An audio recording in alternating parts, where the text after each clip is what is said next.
qu'est-ce qu'exactement un guide spirituel, s'il vous plaît? Pourquoi est-ce qu'il n'est pas en permanence en nous? Voilà une question que vient de me poser Stéphane dans les commentaires de la vidéo précédente. Donc Stéphane, merci de l'avoir posé. Je vais commencer à répondre en tapant dans ton commentaire. Cependant, c'est un petit peu long, donc je me suis arrêtée. Je me suis dit, bon allez, je vais la faire à l'oral. Ça bénéficiera plus facilement aux autres. Donc, ce que tu voudrais, je pense, savoir, est-ce que beaucoup d'entre vous souhaiteraient savoir, c'est avec qui on communique quand on entend à l'intérieur de soi des informations. C'est là toute la difficulté pour chacun et c'est de là que proviennent les doutes que l'on a quand on communique avec l'invisible, quand tu as la réalité de tout cela. Donc Stéphane, ta question, en fait, elle repose sur deux éléments essentiels. Alors on va aborder chacun d'eux. La première, c'est qu'est-ce qu'un guide spirituel?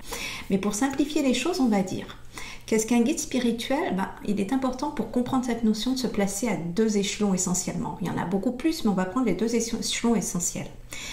Si on se place à notre échelon en tant qu'humain incarné actuellement sur Terre, eh bien on va dire qu'un guide, c'est un être qui, comme nous, a une conscience propre, une conscience individuelle et qui, comme nous, vit des expériences diverses desquelles il apprend et donc évolue en conscience.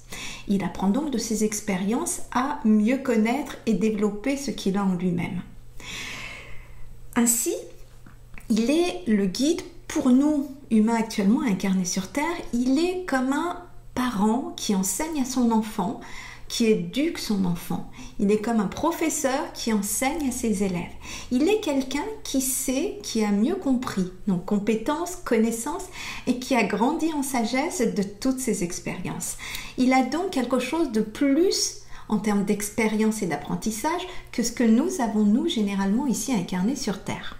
D'autant plus que notre guide, la plupart du temps, est dans le monde des esprits, pas tout le temps, comme je le disais, il peut être également incarné avec nous, mais lorsqu'il est dans le monde des esprits, eh bien, lui ne subit pas l'amnésie que nous vivons, donc il a une connaissance, des compétences bien plus supérieures aux nôtres actuellement incarnés. Ce qui fait que de là où il est, il peut nous guider, il peut nous enseigner, il peut nous accompagner pour qu'on fasse les meilleurs choix possibles dans notre incarnation terrestre. Si maintenant on se place au niveau de l'échelon ultime, l'échelon de la source de toute chose, de l'origine de toute chose, du créateur, eh bien on va dire que le guide est tout comme nous, comme toi, comme moi, comme les autres, comme tout ce qui est une part, une particule même de la source de toute chose. Parce que selon la conception que j'ai des choses, des connaissances que j'ai acquises au travers de mes communications avec l'invisible, c'est qu'à l'origine, il n'y a qu'une source d'énergie, la source première, omnisciente, omnipotente, etc. Et qu'à un moment donné, elle s'est divisée en particules que nous sommes, en particules que l'univers est, pour expérimenter qui elle est. Au travers de chacun de nous, la source expérimente qui elle est. Donc, non seulement elle sait qui elle est, mais grâce à l'expérience, elle va expérimenter au-delà de son savoir. Parce que savoir est une chose, expérimenter en est une autre. C'est quelque chose qu'on entend très souvent. Donc, au travers de qui nous sommes, la source va expérimenter la vie, ce qui fait qu'au fond, nous ne sommes qu'un, nous ne sommes qu'une unité, mais une unité dispersée, une unité, expansée. Ça, c'est le mot qu'on peut utiliser. Nous ne sommes qu'une unité expansée qui faisons une expérience tous ensemble. Ainsi, nous sommes une part de la source, mais à la fois nous sommes la source. Donc la source est comme la mer. Elle est constituée d'une multitude de gouttes d'eau et pourtant c'est toujours la source. Un corps humain, la source, elle est comme un corps humain. Elle est constituée d'une multitude de cellules que nous sommes et pourtant c'est toujours un corps humain. Ça nous amène donc à la deuxième partie de question de Stéphane qui est pourquoi est-ce que notre guide spirituel n'est pas en permanence en nous. Alors Stéphane, si je comprends le sous-entendu de ta question, alors j'espère que je ne me trompe pas, mais n'hésite pas à me le dire sous la vidéo si c'est pas de ça que tu parles. Il s'agit de quoi? Le guide qui est en permanence en nous. Il y a effectivement un guide en permanence en nous que je n'appelle pas le guide spirituel. Je vais t'expliquer pourquoi. Parce que le guide spirituel dont je viens de parler à l'instant est une entité, est une particule divine qui, si on se place à l'échelon du terrien que nous sommes, est différent de nous. Comme toi et moi sommes différents et pourtant, si on se place à l'échelon supérieur, on fait partie du tout, on est unis. D'accord? Donc si on se place à l'échelon terrestre, le guide spirituel est différent de nous. Ce qui est à l'intérieur de nous, qui est aussi une guidance, un guide d'une certaine façon pour nous, c'est autre chose, c'est notre essence véritable, qui nous sommes vraiment. C'est-à-dire, alors là, ça revient à poser la question de ce qu'est une âme. Alors quand je dis une âme, c'est cette entité ultime, cette entité première, ce moi que nous sommes véritablement. Alors quand on est complet en tant qu'âme, d'accord, quand on est à la maison dans le monde spirituel, eh bien on va choisir, tout comme la source le fait, choisir d'aller expérimenter l'univers.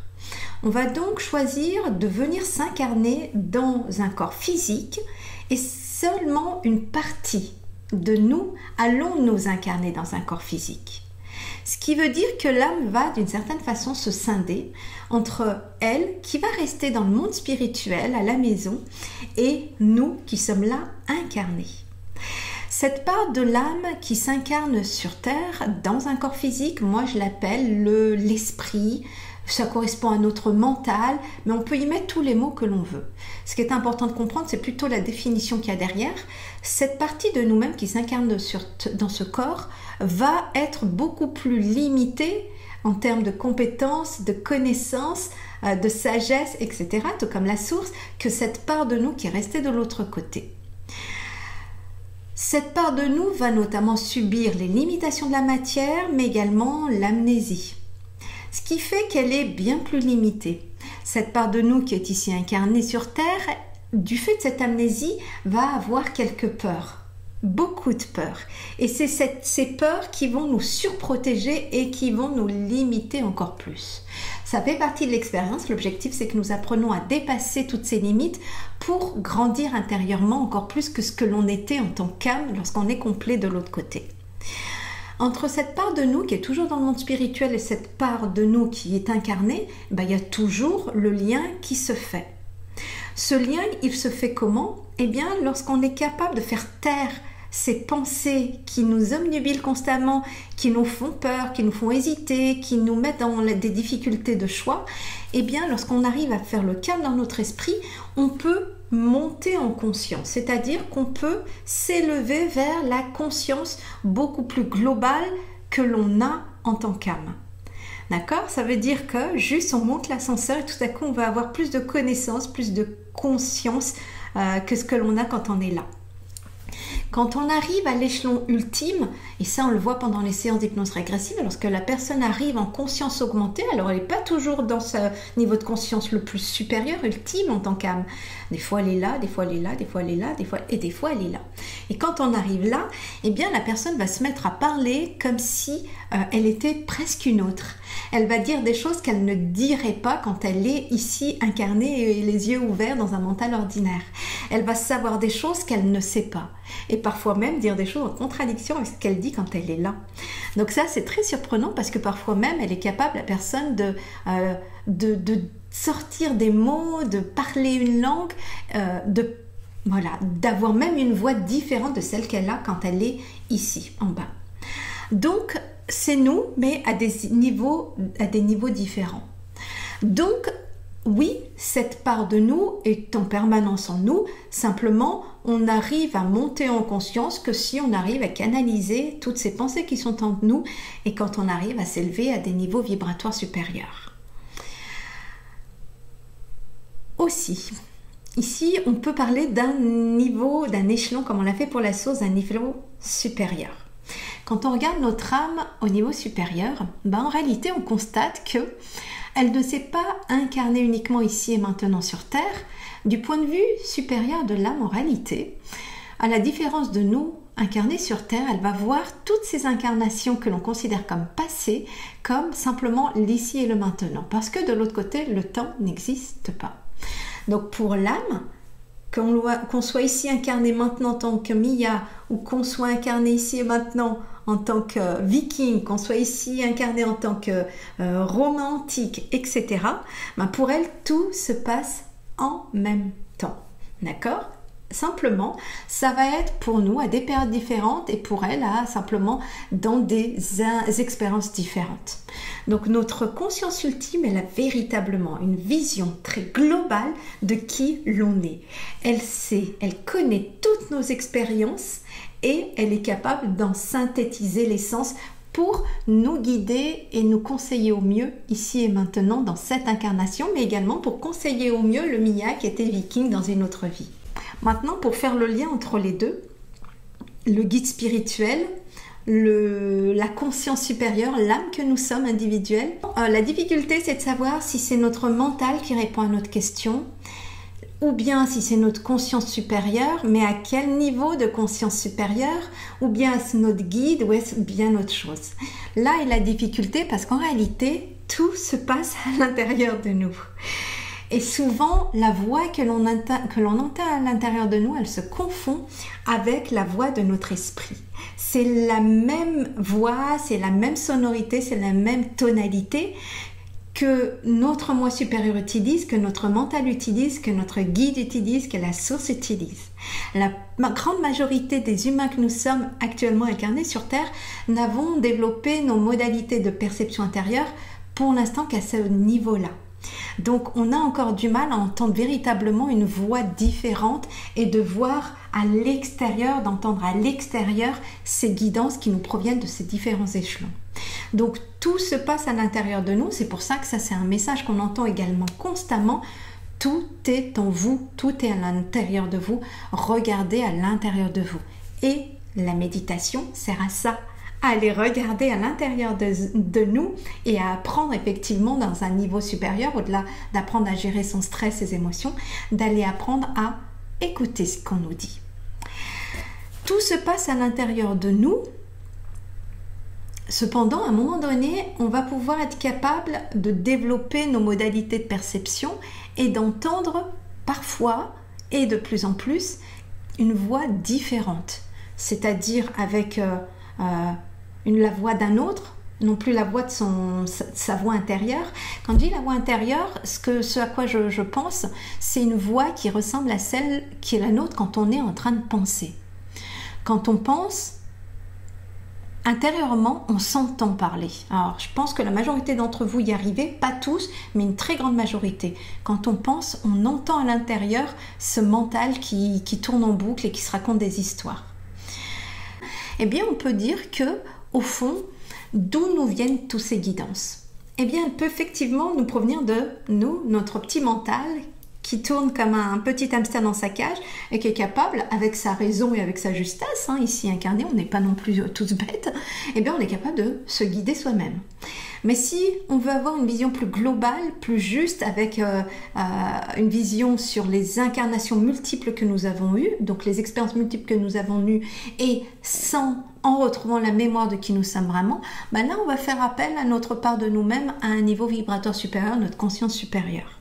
Si on a envie d'avoir des guidances par quelqu'un qui a une connaissance encore plus supérieure que celle de notre âme, à ce moment-là, on va faire appel à notre guide spirituel, cette entité séparée.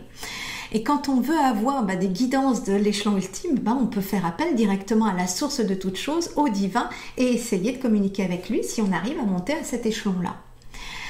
En réalité, ce que dit le monde spirituel, c'est qu'au fond, peu importe de qui nous obtenons la guidance, de notre mental, de notre moi supérieur, des guides, au fond, toute l'information ne provient que de la source ultime. Simplement, la source ultime nous adresse l'information à partir de l'échelon qui est le plus juste, le plus bénéfique et celui qu'on est capable d'atteindre au moment où on sollicite une guidance. Vous ne saurez pas, au fond, qui véritablement parle quand vous êtes débutant, parce que franchement, c'est très difficile de comprendre d'où proviennent l'information. Donc moi, j'ai tendance à parler de guide spirituel parce que c'est juste un ressenti personnel, que c'est un autre qui me parle. Mais au fond, en même temps, moi je me place à tous les échelons, je me dis, ouais, ça peut être, des fois je dis c'est ma conscience supérieure, des fois je dis c'est un guide, des fois je dis c'est le guide des archives, des fois je dis c'est la source. Au fond, il n'y a pas lieu à l'échelon ultime de faire de distinction. Parce que finalement, ce qui est le plus important à retenir, c'est que tout vient de la source. Donc peu importe au fond de qui ça nous vient. Il est vrai que plus vous serez expérimenté, plus ce sera facile de savoir qui vous parle, et à la fois vous n'aurez plus envie de savoir qui vous parle parce que vous aurez plus cette conception de l'unité, de l'unicité de tout ce qui est. Cependant, je me souviens plutôt quand j'étais dans les premières années de communication avec l'invisible, de temps en temps je demandais qui est-ce qui me parle, et il arrivait qu'on me donne des noms d'entités du monde spirituel. Et d'autres fois, on me disait c'est pas important de connaître le nom parce qu'au fond, tout n'est qu'un. Donc, il me faisait passer d'une conception à l'autre pour vraiment apprendre à jongler avec ces concepts et pour qu'au fond, je comprenne qu'à un moment donné, c'est pas l'important de faire la différence. Simplement, ce qui est important, c'est de ressentir quelle est l'énergie qu'il y a derrière l'entité qui vous parle. Donc, l'objectif, c'est toujours de se protéger de tout ce qui n'est pas bénéfique. Donc, il est vrai qu'on est capable à un moment donné de ressentir si une personne nous parle, en fait ce que je ressens le plus c'est leur caractère, voilà, c'est plutôt ça. Je vais ressentir leur caractère, leur personnalité parce qu'ils auront une façon différente de s'exprimer. Certains seront, on va voir, très rigoureux, d'autres vont être plus joyeux, plus taquins, d'autres vont être plus maman, d'autres vont être plus professeurs. Il y a vraiment des spécificités au niveau des guides en termes de caractère. Simplement, ils utilisent toujours la meilleure façon qu'il y a de nous enseigner. Il arrive aussi parfois qu'ils se montrent véritablement, donc on voit leur apparence, on voit leurs vêtements, on voit leur coiffure, etc. Bon, c'est pas ce qu'ils me font la plupart du temps. La plupart du temps, ils communiquent juste intérieurement et ils m'envoient des informations visuelles de façon à ce que je puisse juste comprendre le message. Mais c'est vrai que plutôt au début encore, ils se montraient physiquement, toujours en image intérieure, en image mentale, en film mental, qu'ils étaient de toute façon, l'objectif c'était simplement de me rassurer, de me dire t'inquiète pas, voilà qui je suis. Voilà les amis, mais avant d'en arriver à ça, si vous êtes au début de ces expérimentations de communication avec vos guides, simplement vous utilisez les mots qui sont en résonance avec ce à quoi vous croyez et ce dont vous avez besoin. Si vous avez besoin que ce soit vous-même qui vous guidiez, parce que vous êtes quelqu'un d'autonome, qui a besoin d'être en totale liberté, qui ne veut pas être influencé, qui a peur d'être influencé, c'est important, c'est mieux de se dire que c'est mon moi supérieur, c'est ma conscience supérieure, c'est mon âme qui me guide. C'est rassurant. Si vous avez besoin que ce soit quelqu'un qui sait plus que vous avez besoin d'être guidé, vous avez besoin d'être rassuré par l'autre, utilisez la terminologie du guide spirituel. Si vous avez cette croyance qu'il n'y a que Dieu et rien d'autre, utilisez la terminologie « je parle avec la source ». C'est pour ça d'ailleurs quand vous écoutez les autres médiums, un médium en sens général, vous verrez chacun utilise une terminologie différente. Mais au fond, on parle tous de la même chose. L'information, elle est unique, elle provient de la même source et puis ensuite on utilise les mots que l'on veut en fonction de qui l'on est, en fonction de ses croyances, etc. Donc tout est à l'intérieur de nous, l'information est à l'intérieur de nous, elle s'obtient en faisant le calme à l'intérieur de nous, en posant des questions de l'autre côté, en se mettant en réception et en recevant des sons, des images intérieures, des sensations et des émotions. Tout passe par les modalités de perception. Au-delà du doute, il y a la question de la peur. Qui est-ce qui communique au travers de nous? Qui est-ce qui communique à l'intérieur de nous? Ça suscite la question de la peur des entités spirituelles qui ne seraient pas bénéfiques pour soi. Et oui, comme il y a des guides, comme on a notre conscience supérieure, comme il y a des anges, comme il y a tout ce que vous voulez de l'autre côté, il y a aussi des entités qui sont d'un niveau de conscience inférieur et donc qui ne seraient pas bénéfiques, qui ne seraient pas donc de bons conseils pour nous. Et comme on ne sait pas encore forcément tous faire bien la distinction entre les uns et les autres, eh bien on a été doté d'un pouvoir fondamental dont il faut toujours faire usage. C'est le pouvoir du libre arbitre. Nous sommes dotés du libre arbitre, c'est-à-dire de la capacité de faire les choix que l'on souhaite. C'est nous qui décidons pour nous. Il est important de ne jamais déléguer ce choix à l'autre, cependant, effectivement, il est important d'obtenir des conseils. Mais derrière ces conseils, quels qu'ils soient, d'où qu'ils proviennent, c'est-à-dire de guidance du monde subtil ou de guidance de personnes ici matérielles, comme moi je suis en train de le faire, là je vous donne des informations, eh bien il est toujours important derrière de vous demander est-ce que ce que j'entends, est-ce que ce qu'on me dit est juste, résonne juste à l'intérieur de moi. Eh bien, si ça résonne faux, mettez complètement de côté toutes ces informations, rejetez-le ou alors mettez-les de côté un temps pour voir comment elles pourraient évoluer dans votre champ de conscience au vu des différentes expériences que vous aurez eues dans votre vie. Si ça résonne juste, c'est bien parfait, intégrez-les dans votre vie et puis voyez ce que ça fait. Moi, quand j'entends des guidances, et Dieu sait que j'en entends souvent, je les prends jamais au pied de la lettre, jamais. Même si je suis convaincue qu'elles proviennent de telle ou telle source, je décide toujours ce que je fais de ces informations. Il m'arrive de dire non, mais ça je le fais pas parce que non, aujourd'hui ça résonne pas juste pour moi. Intérieurement, je sais que c'est des informations qui me seraient bénéfiques, mais parce que je me sens pas prête à suivre ces conseils, je les mets de côté, je les oublie et puis je passe outre. Il est vrai que bien souvent, là derrière, après avoir expérimenté et ne pas avoir suivi le conseil, je me dis j'aurais peut-être dû quand même les suivre parce que franchement, ça m'aurait facilité la tâche. Mais c'est pas grave, ça fait partie de mon expérience, ça fait partie de ma liberté de choix et c'est très bien comme ça parce que je grandis aussi en conscience et en confiance par rapport aux informations que je reçois. Donc, libre arbitre oblige, ne croyez jamais rien au pied de la lettre de ce que l'on vous raconte parce qu'au fond, tout n'est qu'illusion. Ça, c'est une autre notion que je n'ai pas abordée ici, mais rappelez-vous, libre arbitre avant tout.